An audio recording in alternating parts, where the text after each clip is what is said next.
Good morning, guys. Ro from Ro's Kitchen here. I am making this recipe quick, simple. This is geared to Devin.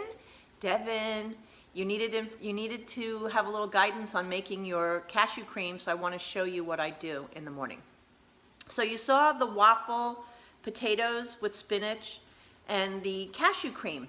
So I thought about it and I said, I'd love to have that again. You guys got me thinking about it.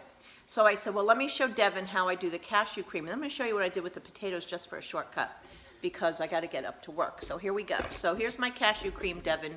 So I use 1 cup of nuts, of cashews, and I use a teaspoon of lemon juice and a 1/2 cup. I'm going to start with a 1/2 cup of water, right about there.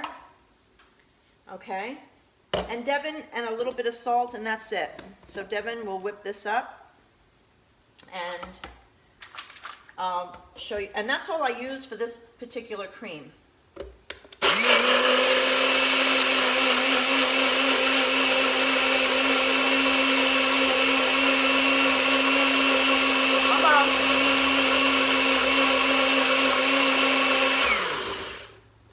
Okay, so I may not need any more water. I usually use a 1/2 cup and then I add more if I need it. So let's see how it looks. Oh yeah. It's good, but it's too thick. So I think if I can stop eating it, I'll add just a dash more water. Just a dash. Just a dash. Okay? And then I'll whip that up again, and that'll probably be it.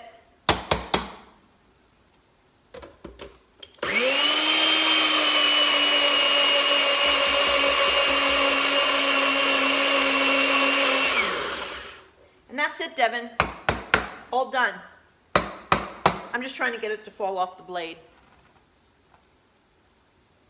So as I was saying, I wanted to do the potatoes and spinach again because I really enjoyed that. So I took a shortcut. Let me show you over here. And all I did was I sauteed some onions, and then I threw in my cooked potatoes and my spinach. And now all I'm going to do is top it with my cream. There you go. And I'll use more on my plate. And guys, there's my potato spinach with cream sauce. All done. So Devin, I hope that helped you out. And I'll see you guys later. Have a good day. Gonna go eat breakfast now.